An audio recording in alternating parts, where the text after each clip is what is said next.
Mr. Brewer?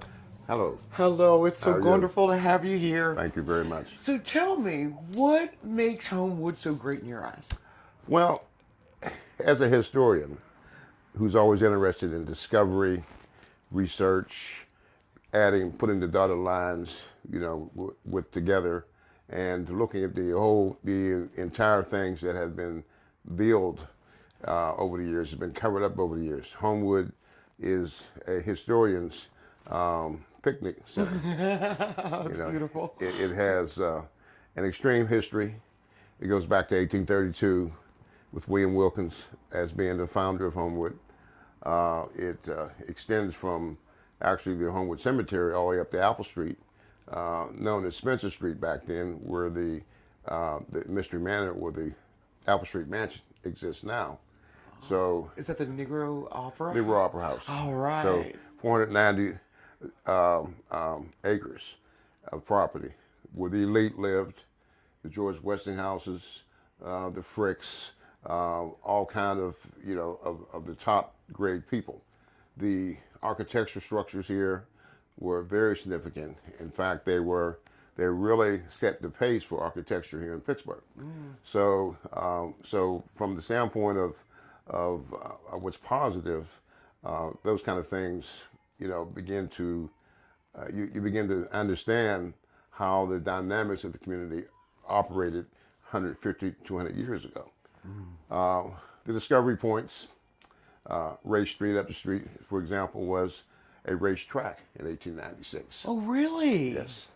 The first six-hole golf course was founded. In the middle of that racetrack, they had a grassy knoll, and the people decided to take pecans and punch holes in the middle, and they played golf. So the first six-hole golf course in Pittsburgh region, was founded right here in Homewood. Oh, that's So, awesome. with that kind of thing in mind, you understand that the impact is not just local or regional, but it's national and in some cases international. The names that have come out of here, the Village Strayhorns, the Mary Lou Wims, and of course Westinghouse High School being the educational center for African Americans and non-African Americans to improve their skills. So what we have here essentially is an extreme community that has went through a lot of different migrations, a lot of different changes, but the culture here is extensive. Where do you see Homewood in 25 years? Well, I think we're going to go back to the future. Okay, by that I'm saying I think that as a kid when I was growing up, the Homewood was pretty much an independent community. It was primarily African American and Irish by population. It was a small population of African Americans who lived here, but at that time there were probably 600 or 700 businesses in Homewood, and it was pretty well self-sufficient. I see a time in which that's going to happen again. What's going to happen is the people now realize that Homewood has flatlands. In fact, Brushton is named as the Flatlands. All the alleyways starts with an F for flatlands. So people are going to be coming out of the hills. They're coming now to settle in this area, and I think in the future, this place economically, socially, racially will change, and the balance factor will be significant. That's wonderful. That's wonderful. If there was something that, if there was another neighborhood that's out in Pittsburgh that want to emulate or imitate, what would that neighborhood be and why? Well, I don't think one single other community exists that has all the attributes that we would want to have in Homewood. I think that as one who's shopping around, I would want to shop. I would want to probably take a piece of Squirrel Hill and plant it in Homewood because of the recirculation of dollars, 8 or 9 or 10, 12. I think that the family units are pretty much preserved in North Side. There's still a lot of family units, and I think that there's a difference between a neighborhood and a community. You know, a neighborhood is a place that you name and you go through. A community has a sense of family, and so I would look at that.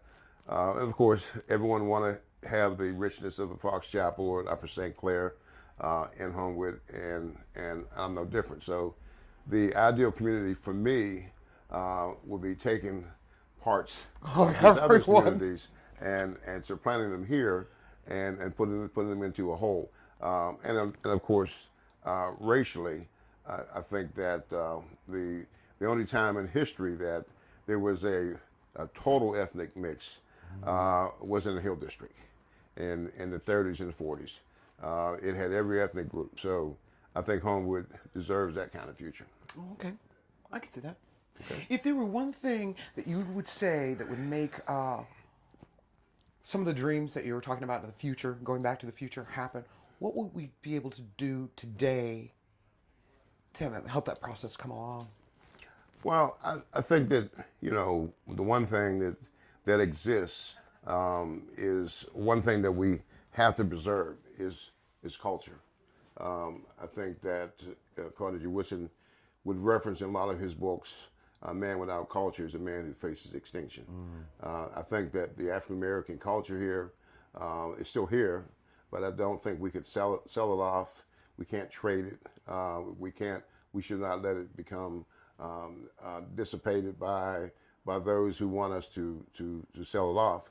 And I believe that you know, that people can be respected for their culture. And when you go to Bloomfield, you respect Italian people because they have their culture. When you go to Polish Hill, you respect Polish people because that's their culture. And so the culture out here, I believe, should reflect that same kind of platform. Because we're advocating other people coming in, we would expect to have their cultures also to be respected. And that's not only socially, but religiously. As you see in Homewood, there's a lot of churches here 100 years ago that represented every ethnic group in Pittsburgh.